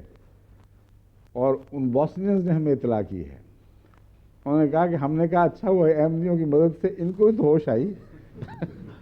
ہمارے دن پھرے، ہمیں تو پوچھتا ہی کوئی نہیں تھا۔ لیکن جب انہوں نے احمدیت کے خلاف باتیں شروع کی تو آگے سے انہوں نے بڑی سختی سے جواب دیا، انہوں نے کہا تم نے مدد کرنی ہے مدد کرو، ان کے خلاف ہم بات نہیں سنیں گے، کیونکہ ہم نے ان کو سچا مسلمان دیکھ لیا ہے، اب تمہارے لفظوں سے ہم اپنی آنکھوں کو تو نہیں چھٹلا سکتے، اس لیے جو کچھ کرنا ہے مدد کرنی ہے کرو، نہیں کرنی نہ کرو، مگر احمدیوں کے خلاف ہم کوئی بات سننے کے لیے تیار نہیں۔ ایک یہ بھی رد عمل ہے۔ لیکن اس کے برعکس کشمیر میں جو خدمتیں جماعت نے کی، دوبارہ پاکستان کے احمدیوں نے، وہاں جماعت احمدیہ تو نہیں کہنا چاہیے کیونکہ جماعت احمدیہ تو عالمگیر ہے، ہندوستان کی جماعت ہے جس کی وفاداری ملکی مصلحتوں میں ہندوستان کے ساتھ ہی ہوگی، کیونکہ خدا تعالیٰ نے ہمیں ہر ملک کا وفادار رہنے کی تلقین فرمائی ہے، اور اسلام کی عالمگیر تعلیم کا یہی تقاضا ہے، اس کے سوا ہو نہیں سکتا کہ مسلمان جہاں رہے اپنے وطن کا وفادار بن کر رہے۔ تو اس پہلو سے جو کشمیر کی ہم جو خدمت کرتے رہے ہیں، پاکستان میں جب آغاز کے وقت کی میں بات کر رہا ہوں، اس میں بحیثیت پاکستانی احمدی جماعت نے بہت بڑی خدمات سر انجام دی ہیں۔ آزاد کشمیر کی جو تحریک کو چلانے والی جماعت احمدیہ ہی تھی، اور یہ تاریخ اب کچھ اور طرح سے لکھی جا رہی ہے، مگر چودھری ظہور احمد صاحب نے کشمیر کی کہانی کتاب میں بہت سے حقائق ثبوت کے ساتھ مہیا کر دیے ہیں تاکہ آئندہ کسی کو دھوکہ نہ لگے۔ اب جب وہ سب کچھ ہو چکا ہے تو اس کا بدلہ ہمیں کیا دیا گیا؟ وہاں فساد پھیلائے گئے، ہمیں ان معاملات میں دخل سے روکا گیا، ہر طرح سے جماعت کی بدنامی کی کوشش کی گئی۔ وہ لوگ جنہوں نے باقاعدہ آزاد فرقان فورسز کے نام پر اپنے بچے بڑے جوان سب بھیج دیے تھے، ان کے خلاف یہ گند اچھالے گئے کہ یہ کشمیر کی آزادی کے خلاف تھے، اور فرقان فورس کو گویا کہ مسلمانوں پر حملہ کرنے کے لیے بنایا گیا تھا۔ تو یہ ہمیں بدلہ ملتا ہے۔ کشمیر موومنٹ کا کیا بدلہ ملا؟ بعد میں وہاں اتنی شدید جماعت کے خلاف نفرت کی مہم چلائی گئی جس کے علامہ اقبال سربراہ بنے، اور احراریوں کو جب وہ خدمت کا موقع تھا اس وقت تو کشمیر یاد نہیں آیا، جب نفرتیں پھیلانے کے دن آئے ان کے لیے تو پھر وہ خوب میدان میں سرگرم عمل ہو گئے۔ تو اس کے باوجود جماعت احمدیہ ہر ایسے موقع پر خدمت کرتی ہے، جیسا کہ میں نے بوسنیا کی مثال دی ہے۔ اس سے قطع نظر کہ مولوی کیا کرتا ہے یا کیا کرے گا، جو تکلیف تم دینا چاہتے ہو دو، بے شک کار خیر سے ہمیں روک نہیں سکتے، اور یہ کار خیر جو ہے یہ دراصل تمہاری زندگی اور بقا کے لیے ہے۔ ہم بھی تو اس راہ میں شہید ہو رہے ہیں، اور آج کل بھی شہید کیے جا رہے ہیں، تو تمہاری زندگی کی قیمت ہم ادا کر رہے ہیں اپنے خون سے، یعنی تمہارے اسلامی تحفظ کے لیے اور خدا کی راہ میں تمہیں زندہ رکھنے کے لیے جماعت احمدیہ فدیہ دے رہی ہے۔ جماعت احمدیہ اپنے خون سے وہ قربانیاں پیش کر رہی ہے، جس پر ہم امید رکھتے ہیں کہ اللہ تعالیٰ نظر رحم کی نظر فرمائے گا، اور ان برکتوں سے تم بھی حصہ پاؤ گے۔ اگر دین میں نہیں پا سکتے تو دنیا میں تو تمہیں بہرحال انشاءاللہ ان باتوں سے فیض پہنچے گا۔ یہ ایک فرضی بات نہیں، کشمیر کی حقیقی تاریخ میں ثابت شدہ بات ہے کہ جماعت احمدیہ کی قربانیوں کا فیض تھا جس کے نتیجے میں کشمیر کی تاریخ میں انقلاب برپا ہوا ہے، اور تمام اہل علم جانتے ہیں اور لکھ چکے ہیں، اس وقت تفصیل کی ضرورت نہیں، کہ جس جماعت کو بعد میں مظالم کا نشانہ بنایا گیا ہے ان کی قربانیوں کا فیض ہی تھا جو کشمیر میں ایک نیا انقلاب برپا ہوا، جس سے ڈوگرا راج سے مسلمانوں کو نجات ملی۔ وہ تحریک ہندوستان کے اندر رہتے ہوئے تھی، اس پہلو سے وہ اس میں پاکستان اور ہندوستان کی بحث نہیں ہے، خالصتاً اسلام کی خاطر تھی، مظلوم مسلمانوں کے دفاع میں تھی، اور حقیقی معنوں میں جہاد کا رنگ رکھتی تھی۔ اب بھی جہاں تک حقوق انسانی کا تعلق ہے، جہاں تک ہندوستان کے مسلمانوں کا تعلق ہے، وہ اگر اپنے حقوق کی خاطر جد و جہد کرتے ہیں تو اسے ملک سے بے وفائی قرار نہیں دیا جا سکتا۔ ہندوستان کی حکومت جو چاہے کرے، جو چاہے مانے لے اس بیان کے، مگر میں آپ کو یقین دلاتا ہوں کہ حق کی خاطر، صداقت کی خاطر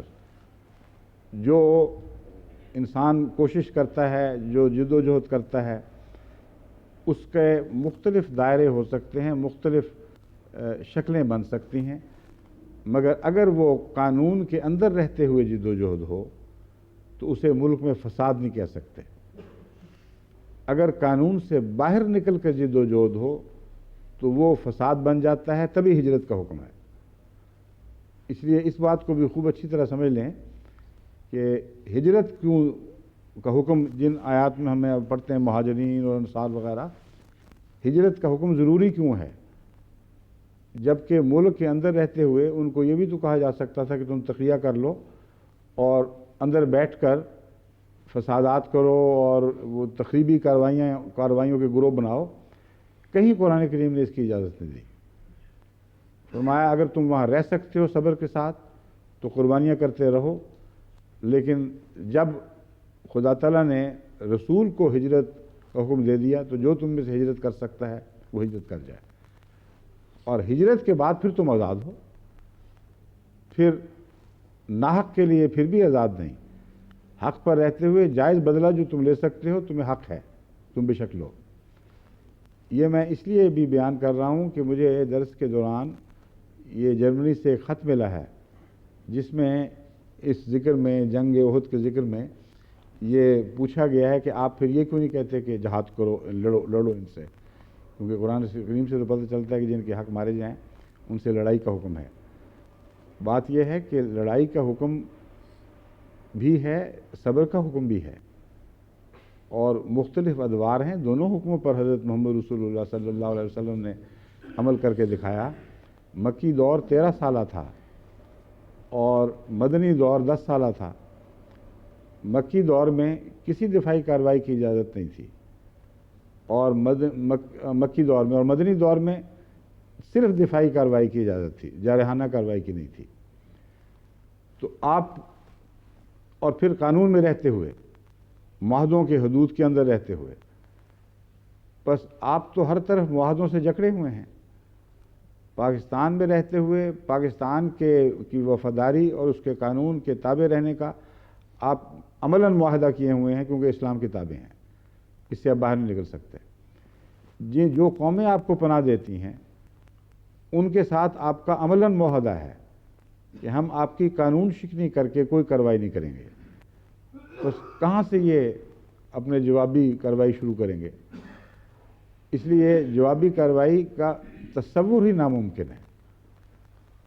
نمبر 2، اگر ہو بھی تو امام کا کام ہے وقت کے حالات کے مطابق فیصلہ کرے کہ کیا بہتر ہے۔ اور میں نے جو ربوہ سے نکلتے ہوئے جو نصیحت کی تھی ربوہ اور پاکستان والوں کو، میں اب تک اس پر بڑی پختگی سے قائم ہوں کہ ہمارے لیے یہ صبر کا دور ہے، اور یہاں 13 سال مکے کی جو مثال ہے وہ 13 سال تک ہی اطلاق نہیں پائے گی، بلکہ 130 سال تک بھی اطلاق پا سکتی ہے۔ یعنی حضرت مسیح موعود علیہ السلام کے بعد سے 100 یا 130 سال تک یہ زمانے چل سکتے ہیں، اس سے بھی زیادہ ہو سکتے ہیں۔ اس کی وجہ یہ ہے کہ ہم حضرت محمد رسول اللہ صلی اللہ علیہ وآلہ وسلم کی اس شان کے زیادہ مظہر ہیں جو احمد شان تھی، اور جس کا تعلق قرآن سے پتہ چلتا ہے مسیحیت سے زیادہ ہے بجائے موسویت کے۔ اور مسیحیت کو 300 سال تک صبر کی تلقین ہوئی ہے۔ بس 13 سال کے حوالے سے آپ بات نہیں کر سکتے، کیونکہ 13 سال کا صبر محمد رسول اللہ کو آخری دور میں لمبا کرنے کا ارشاد ہوا، اور یہ اس طرح ہوا کہ اول مثال دے دی آخری دور کی مسیحیت کے ساتھ، کہ مسیح نے تمہاری یہ پیشگوئی کی تھی کہ احمد اس شان سے ظاہر ہوگا، اور وہ شان نرم اور نازک کونپلوں کا پھوٹنا، دشمن کا ان کو روندنا، ان کو دکھ پہنچانا، اور پھر بھی تقویت پاتے چلے جانا، یہ صبر کی مثال ہے، اور صبر کے نتیجے میں خدا کے نازل ہونے والے فضلوں کی مثال ہے۔ اس لیے یہ دور تو لمبا ہوگا، کیونکہ مسیحیت کا دوسرا پہلو صبر پر، تکلیفوں پر صبر کرنے میں ایک صدی کے بعد دوسری صدی میں داخل ہو جانا، اور پھر بھی صبر کا پیمانہ ہاتھ سے نہ چھوڑنا، صبر کا دامن ہاتھ سے نہ چھوڑنا۔ اس لیے ہمارا جو صبر ہے وہی ہمارا ذریعہ ہے جس سے ہم لڑیں گے، اور اس کو لازماً برکت ملے گی، اور جتنا ہم صبر پر قائم رہیں گے یہ قرآن کریم کی تعلیم کے خلاف نہیں، اس کے عین مطابق ہے، اور آن حضرت صلی اللہ علیہ وآلہ وسلم کی پیشگوئیوں کے مطابق ہے۔ پھر اس حدیث کو بھی پیش نظر رکھیں جس میں مسیح کی آمد ثانی کے وقت آن حضرت صلی اللہ علیہ وآلہ وسلم خبر دیتے ہیں کہ وہ ارادہ کریں گے دشمنان اسلام سے لڑنے کا، یعنی سوچیں گے، تو اللہ تعالیٰ وہی فرمائے گا کہ اب ہم نے 2 ایسی قوتیں نکال دی ہیں جن سے لڑنے کی کوئی مجال نہیں کسی کو، اس لیے دعا سے لڑو، اور پہاڑ کے دامن میں پناہ لو، پہاڑ کی طرف ہٹ جاؤ۔ اس کا معنی میں پہلے بھی بیان کر چکا ہوں، کئی نئی سننے والے آج شامل ہوں گے، ان کو میں سمجھا رہا ہوں کہ صبر کا دعا کے ساتھ گہرا تعلق ہے، اور جب دعا کی طرف توجہ دلائی ہے اور خواہش یہ ہو رہی تھی کہ لڑ کر اپنی جانیں بے شک قربان کر دیں. تو صبر کا مضمون تو داخل ہو گیا. یعنی تم اس قدر بے قرار ہو دشمن کے ظلم و ستم سے کہ جی چاہتا ہے کہ جانیں نشاور کر دو، جو کچھ ہے سر پہ گزر جائے، مگر اب ہم نے رکنا نہیں. اس وقت فرمایا دعا کرو. تو بعض تو شاعر کہتے ہیں کہ وہ ہے، بس کرتا ہوں آپ سے، کوئی دوا نہ دے سکا مشورہ دعا دیا، چارہ گروں نے اور بھی درد کا دل بڑھا دیا. کہ موقع تھا مصیبت کا اور تکلیف کا، دوا تو کوئی نہ دے سکا، مشورہ دعا دے رہے ہیں. چارہ گروں نے اور بھی درد کا دل بڑھا دیا، ہمارے درد کو اور بھی زیادہ حوصلہ بخش دیا. تو یہ جو وہی ہے، یہ تو اس شعر کی مصداق معلوم ہوتی ہے کہ مسیح کی حالت ایسی بے چینی کی ہوگی کہ اسلام کی فتح کی خاطر اپنا سب کچھ نشاور کر دے اور جانیں بھی فدا کر دے. اور فرشتہ نازل ہوگا اور کہے گا نہیں رک جاؤ، خدا فرماتا ہے یہ وقت وہ نہیں ہے، تم دعا کرو، دعا سے مقابلہ کرو. تو ایسی دعا جو اس بے اختیاری کے جذبے بھی کی جائے وہ صبر کی دعا ہے، اور اسے صبر سے تقویت ملتی ہے. پہاڑ سے مراد کیا ہے؟ جیسا کہ میں بیان کر چکا ہوں، قرآن کریم میں آن حضرت صلی اللہ علیہ وآلہ وسلم پر نازل ہونے والی وحی کی شوکت کو پہاڑ کے مشابہ بھی قرار دیا گیا ہے. ایسی وحی جو پہاڑ سے بھی زیادہ قوت والے دل پر نازل ہوئی ہے. کیونکہ یہ وحی جب حضرت موسیٰ نے مانگی تو اللہ نے فرمایا کہ انتظار دیکھ ذرا، میں پہاڑ پر ایسا جلوہ دکھاتا ہوں. مراد تو یہ تو نہیں تھی کہ شریعت اترے گی، مطلب اس کی شوکت کا اظہار مقصود تھا. دیکھ اگر پہاڑ قائم رہ گیا تو پھر تیرا دل بھی اس کو برداشت کر لے گا. لیکن پہاڑ ریزہ ریزہ ہو گیا اور حضرت موسیٰ غش کھا کر جا پڑے. تو مراد یہ ہے پہاڑ کی جو میں مثال دے رہا ہوں کہ حضرت محمد رسول اللہ صلی اللہ علیہ وآلہ وسلم کا دل تو اونچ بلند تر پہاڑوں سے بھی بلند تر اور زیادہ مضبوطی سے قائم رہنے والا دل ہے. اس لیے وہ وہی جس سے موسیٰ کو برداشت کرنے کی طاقت نہیں تھی، جسے طور کو برداشت کرنے کی طاقت نہیں تھی، وہ قلب محمد مصطفیٰ صلی اللہ علیہ وآلہ وسلم پر نازل ہوئی. بس پہاڑوں میں سے مضبوط ترین پہاڑ آپ کا دل تھا. تو پہاڑ کی پناہ میں آجا سے مراد ہے اس وحی کی پناہ میں آجا جو محمد رسول اللہ صلی اللہ علیہ وسلم کے دل پر نازل ہوئی، اور سنت محمد مصطفیٰ کی پناہ میں آجا، اور یہاں بیٹھ کر دعاؤں کی جنگ شروع کر. تو یہ ہے میرا جواب ان کو جو جنگ احد کے ضمن میں مجھے لکھ رہے ہیں کہ آپ بھی اعلان کیوں نہیں کر دیتے اب کہ تلوار پکڑو اور لڑائی کرو. تو میں نے ساری وجوہات بیان کر دی ہیں کہ ہم اس کے مجاز نہیں ہیں، ہم معاہدوں کے پابند ہیں. اور قرآن کی پناہ میں کیسے رہیں گے اگر قرآن شکنی کر کے لڑائی شروع کریں گے؟ بس صبر ہی ہے جس میں ہماری نجات ہے، اور صبر کے ساتھ دعا جو صبر سے قوت پاتی ہے، اور محمد رسول اللہ صلی اللہ علیہ وآلہ وسلم کے دامن میں پناہ، آپ کی شریعت میں اور آپ کی سنت میں پناہ، اس کے سوا ہمارے لیے کوئی نجات کی راہ نہیں ہے. اس پر مضبوطی سے قائم رہیں. بس شہادت کے مضمون سے میں بات چل رہی تھی. قوموں کو زندگی انہی شہداء سے ملتی ہے، اس لیے یہ مضمون بہت وسیع اور بلند تر ہے. اور ان باتوں کے ہوتے ہوئے میر صاحب فرما رہے ہیں کہ احمدی مفسر چپ ہو جاتے ہیں. کہاں چپ ہوئے ہیں؟ نہ میں چپ ہوا، نہ مجھ سے پہلے کوئی چپ ہوئے. سب نے کھول کر اس مضمون کو بیان فرمایا اور بڑی شان کے ساتھ اتنے عظیم معنی اس میں داخل کیے ہیں اور یا نکالے ہیں اس سے کہ اس سے پہلے تم لوگوں کا تصور بھی اس طرف نہیں گیا.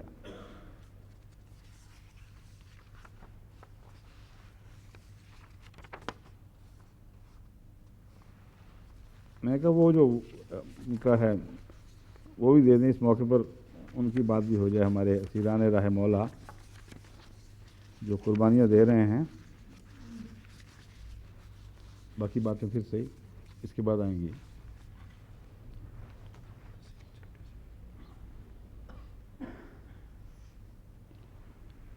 یہاں عبداللہ جو بن جبیر کہہ دیا تھا میں نے،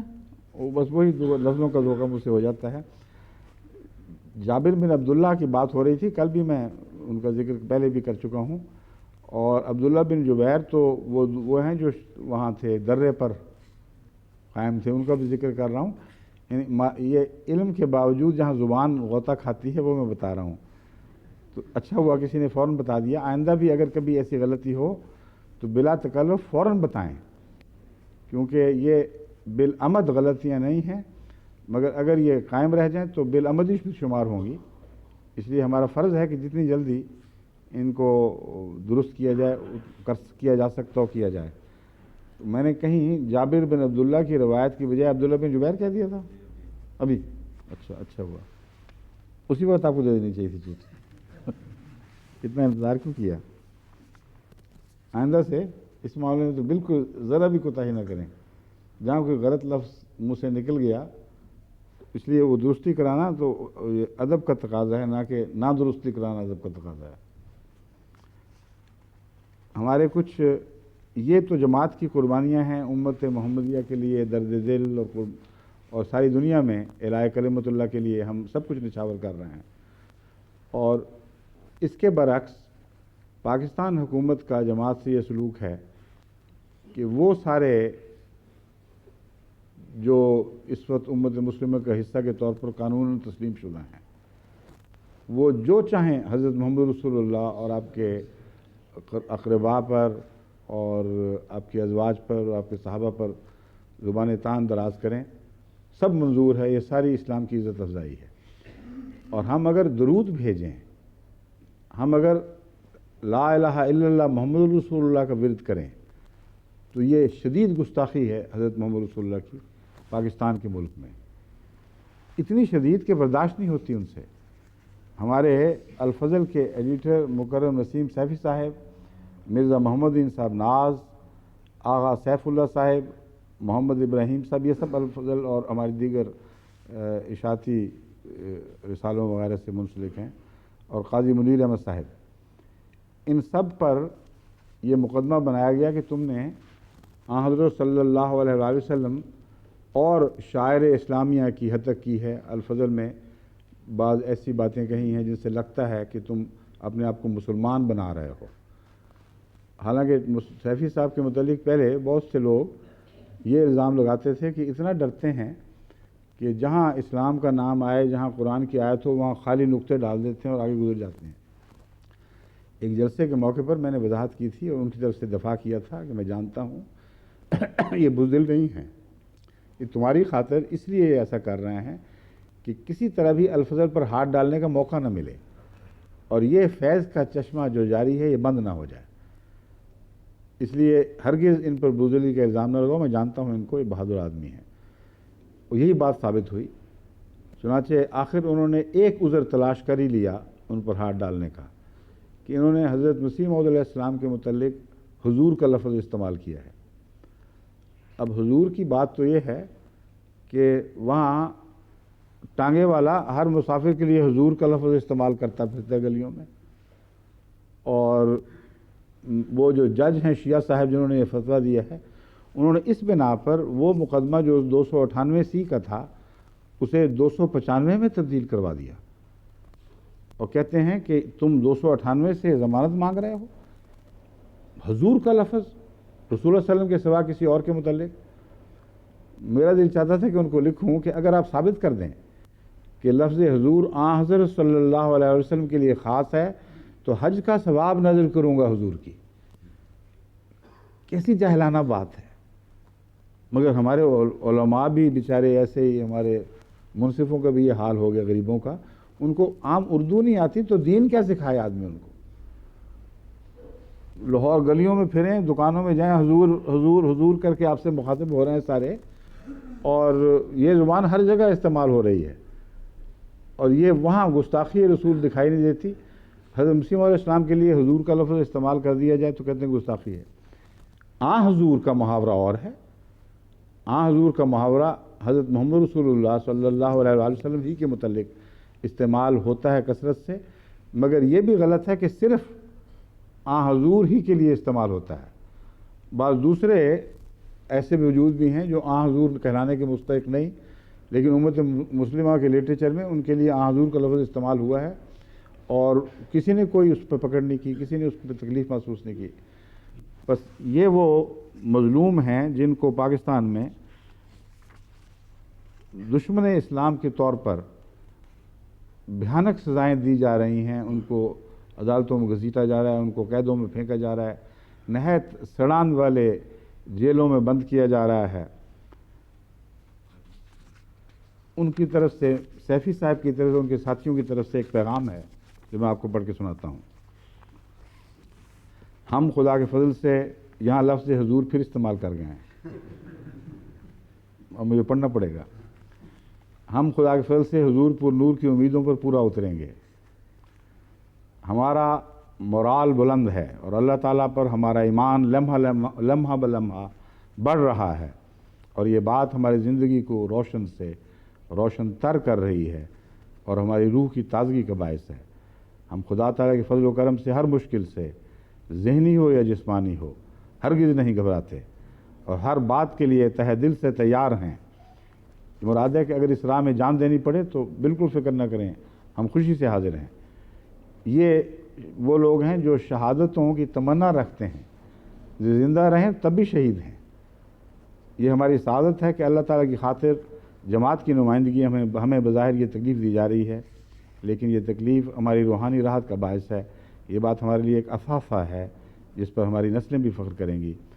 ہم ایک دفعہ پھر حضور پر نور کو یقین دلانا چاہتے ہیں کہ ہم ہر مشکل کو خوش دلی اور صبر کے ساتھ برداشت کریں گے۔ ساری دنیا کے احمدیوں کو ہماری طرف سے السلام علیکم ورحمۃ اللہ وبرکاتہ۔ السلام علیکم ورحمۃ اللہ وبرکاتہ۔